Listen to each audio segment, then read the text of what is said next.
বেলুড়ে ঘুমন্ত তরুণীর গায়ে অ্যাসিড ঢেলে দেওয়া হলো। ভোট বাগানে ঘটনা, আশঙ্কাজনক অবস্থায় ওই তরুণী হাসপাতালে ভর্তি। কিন্তু কেন, কোন আক্রোশে হামলা, পুলিশ তদন্ত করছে এবং অ্যাসিডের বোতল ইতিমধ্যেই বাজেয়াপ্ত করা হয়েছে।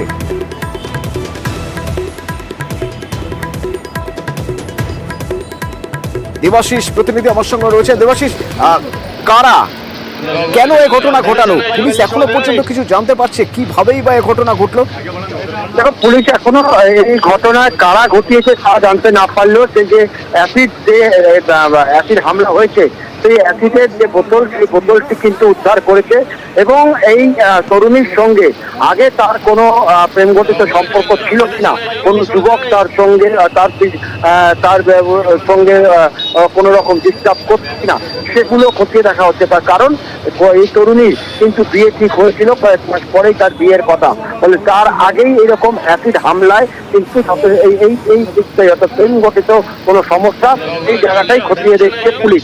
মূলত গতকাল রাত্রিবেলা যখন এই তরুণী তার নিজের ঘরে ঘুমাচ্ছিলেন, সেই সময় রাত 1টার সময় যে ঘরের যে গুলগুলি থাকে, সেই গুলগুলি দিয়েই কিন্তু এই অ্যাসিডের বোতল দিয়ে তার গায়ে অ্যাসিড ফেলে দেওয়া হয়েছে।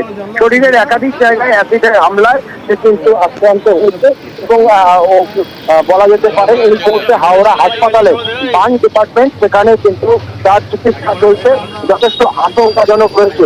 এবার তরুণীকে জিজ্ঞাসাবাদ করা হবে, পাশাপাশি তরুণীর পরিবারকে জিজ্ঞাসাবাদ করে কে বা কারা এই ঘটনা ঘটাতে পারে। এবং ওই ভোটবাগান এলাকায় বেশ কিছু জায়গায় পুলিশের সিসিটিভি লাগানো আছে, সেগুলিকেও চেক করে দেখা হচ্ছে রাত্রিবেলা কারা ঢুকেছিল। এই ঘটনায় ফের আরো একবার মহিলাদের উপর হামলা নির্যাতনের ঘটনা সামনে এলো, যা নিয়ে आदमी से आगे कोई कपड़ा में ये करके एसिड ये करके और भीग दिया घर में। जब लड़की सही थी, पूरा उसका देह पे जब पड़ा छत से केवल पड़ा के अभी हम मर गए। बस हम लोग उठे तो पूरा घर धुआं से भर गया, कुछ हम लोग को दिखाई नहीं दिया, पूरा शरीर खाली हो गया, पूरा देह जल गया। 6 জন মোট শুয়েছিলেন রাতে। একটা ঘুলঘুলি টাইপের বানানো আছে, মানে 7-8টা ইট মিসিং আছে এয়ার সার্কুলেশনের জন্য। তো এনাদের যেটা কমপ্লেন আছে সেটা হচ্ছে রাত্রিবেলা কেউ কোনো অ্যাসিড জাতীয় কোনো ছুঁড়ে ফেলে। বেসিক ইঞ্জুরি একজনেরই আছে, সে হাওড়া হসপিটালে আছে, আর তার মায়ের মডারেট ইঞ্জুরি আছে, বাট ঠিক আছে না।